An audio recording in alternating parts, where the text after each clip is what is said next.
대선을 앞두고 안희정과 이재명 민주당 후보가 전북을 찾았습니다. 대통령 수사를 비롯한 현안마다 의견이 첨예하게 갈렸습니다. 전주시 쓰레기 문제가 해결 조짐을 보이고 있습니다. 전주시와 주민들이 협의안을 만들었는데 의회의 승인 여부가 관건입니다. 전주 한옥마을 내 가상체험 놀이시설이 지자체 단속에도 불법 영업을 이어왔지만 검찰이 현행법 위반으로 해당 업주들을 기소했습니다. 여러분 안녕하십니까? 점권 뉴스입니다. 전주시 쓰레기 처리난이 벌써 넉 달째입니다. 현금 지급을 중단하는 조례 제정에 주민들이 차량 운행을 막고 있기 때문인데요. 뒤늦게 주민들이 절충안을 제시했는데 의회는 조례까지도 개정할 수 있다는 반응입니다. 김하연 기자의 보도입니다. 전주시가 주민들과 쓰레기 문제 해결에 가닥을 잡았습니다.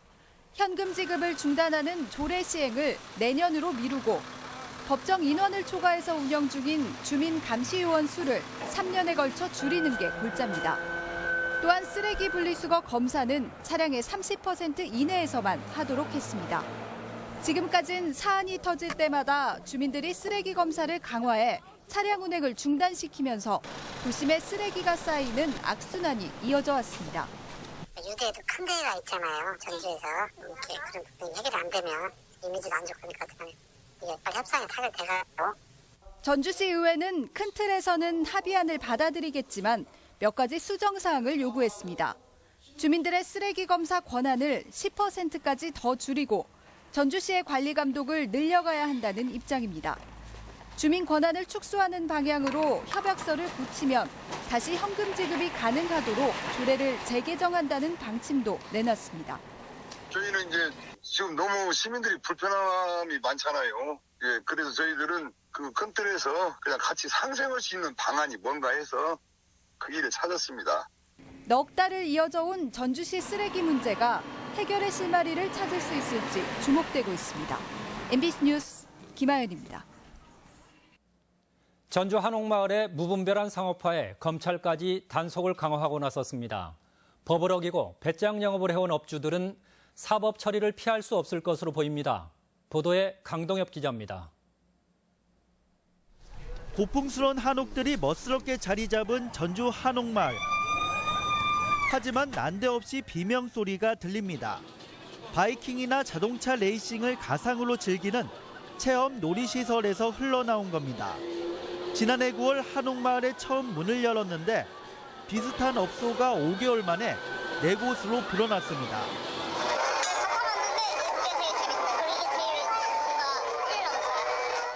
하지만 이는 엄연한 불법입니다.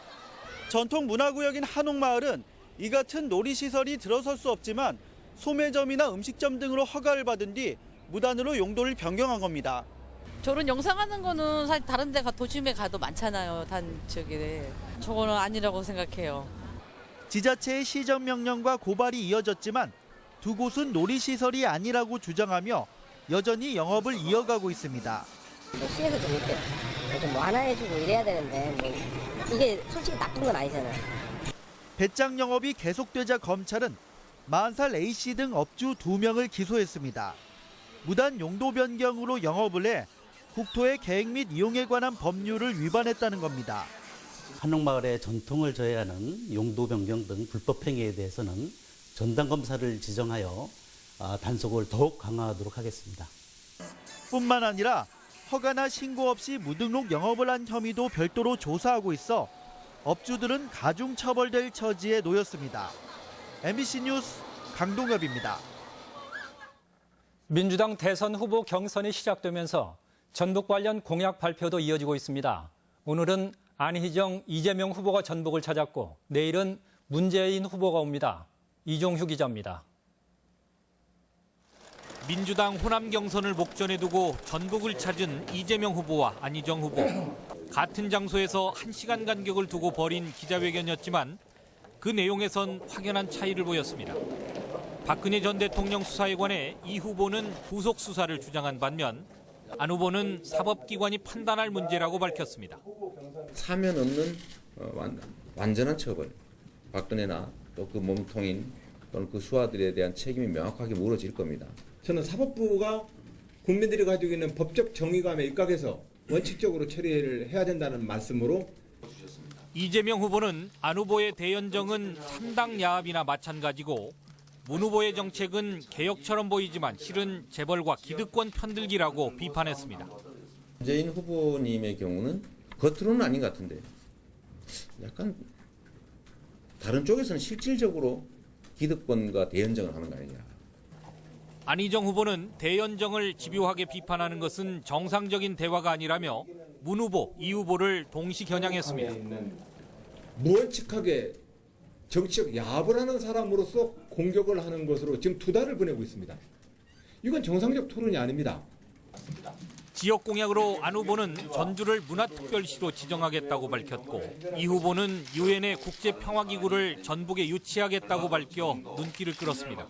문화특별시로 지정을 해서 전주가 실질적으로 대한민국의 역사 문화 전통의 도시로서 평화와 인권을 담당한 국제기구 설치를 주도해 전북에 유치하겠습니다. 한편 내일은 문재인 후보가 전북 도의회를 찾아 기자회견을 열고 전북 공약을 발표합니다. MBC 뉴스 이종효입니다. 민주당 대선 후보 경선을 위한 투표소 투표가 실시됐습니다. 민주당 전북도당은 전라북도청 4층 회의실을 비롯해 도내 15개 투표소에서 사전에 신청한 11,000여 명의 선거인단 투표를 마쳤습니다. 민주당 경선 투표는 전국 250개소에서 이뤄졌으며 오는 25일과 26일 호남권 ARS 투표, 27일에는 광주 여대 체육관에서 호남권 현장 투표가 이어집니다.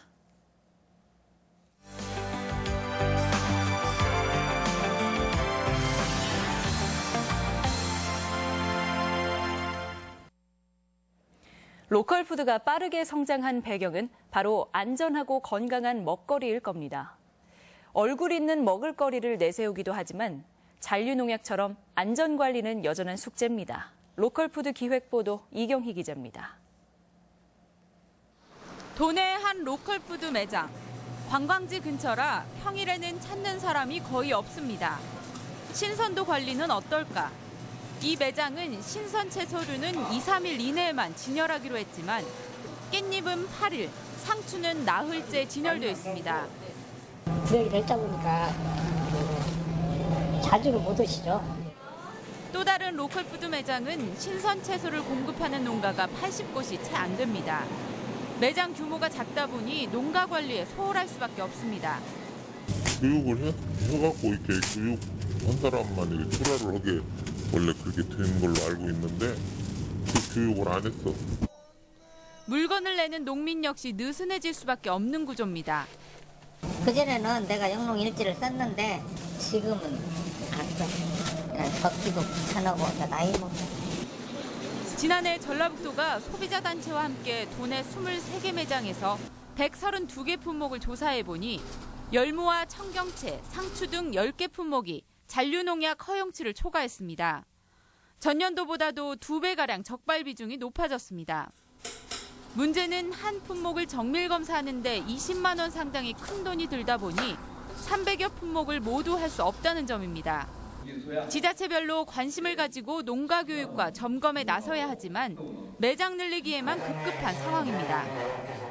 그래도 우리가 농약이 없는 그런 안전한 농산물을 먹어야 된다라고 하면 차후에는 유기농으로 가야 된다고 저는 생각을 합니다. 안전한 먹거리를 신선하게 먹을 수 있다는 로컬푸드. 하지만 안전관리는 숙제로 남아 있습니다. MBC 뉴스 이경입니다. 전주 효천지구 아파트 분양가가 800만 원대로 다시 조정될 전망입니다. 우미건설은 최근 전주시에 제시한 3.3제곱미터의 917만 원의 분양가가 반려되자 890만 원대로 분양가를 낮춰 입주자 모집 공고 승인 신청서를 다시 제출하기로 했습니다. 이에 따라 효천지구 아파트 분양가는 당초 1,023만 원에서 800만 원대로 내릴 전망이지만 기존 무상 제공 품목을 대거 축소한 것으로 알려져 논란은 이어질 것으로 보입니다. 세종시에 있는 새만금 개발청이 전북으로 이전을 준비하고 있습니다. 다음 달에 우선 임시청사로 입주하는데 시군 사이의 입주 유치 경쟁이 치열합니다. 박찬익 기자의 보도입니다. 세종시 건물을 빌려 쏘은 새만금 개발청은 2013년 개청 이후 줄곧 현장과 동떨어졌다는 지적을 받아왔습니다. 우리 새만금 개발청장을 비롯한 간부진들이 새만금으로 오겠다는 어떤 의지가 약하단 말이에요. 마침내 개발청은 새만금 내 임시청사를 정해 옮겨오기로 결정했습니다. 이에 따라 청사 이전 연구 용역을 마치고 군산시와 김제시, 부안군으로부터 후보지를 추천받았습니다. 군산시는 전 새만금 경제자유구역청, 김제시는 폐교된 벽성대학, 부안군은 일반 건물을 각각 제안했습니다. 개발청 청사 이전 추진위원회는 이달 안에 후보지 3곳에 대한 평가를 내리고 5월 중에 최종 후보지를 결정할 계획입니다. 이럴 경우 빠르면 연말 안에 이전이 가능할 수도 있습니다. 하지만 앞서 군산과 김제, 부안 3개 시군이 새만금 행정구역 때문에 첨예한 갈등을 빚은 바 있어 평가 일정이나 세부 지표 공개를 극도로 꺼리는 분위기입니다. 세 개 기초 지자체가 이제 서로 관심이 큰 상황이기 때문에 좀 미리 밝혀지면 어디는 서운할 수도 있고 그런 상황이지 않습니까? 새만금 개발청 직원은 모두 130여 명으로 전라북도는 개발청 직원들의 정주 여건을 개선하기 위한 작업에 착수했습니다. 우리 도에서는 혁신도시 이전 기관 직원들과 같은 동급의 예우를 하기 위해서 다각적인 법령 검토를 하고 있습니다. 하지만 혁신도시 이전 기관이 아니다 보니 현재로서는 특별법의 혜택을 받을 수 없어 관련 법규에 조속한 개정이 요구되고 있습니다. MBC 뉴스 박찬혁입니다. 전라북도는 익산시 함여읍 유경 종계농가에서 조리 인플루엔자 AI 양성 반응이 나와 해당 농가의 닭 3만 3천 마리를 살처분할 예정이라고 밝혔습니다. 익산 함열에서는 지난달 27일 이후 5개 농장에서 잇따라 조류 인플루엔자가 검출돼 확산 방지에 주력하고 있습니다. 오늘의 간추린 뉴스입니다. 제25회 세계 물의 날을 맞아 기념 행사가 열렸습니다. 전주 삼천둔치에서는 환경단체 회원과 시민 1,300여 명이 참석해 물의 소중함을 공유하고 물 부족 없는 세상을 기원하는 퍼포먼스와 함께 결의문을 낭독했습니다.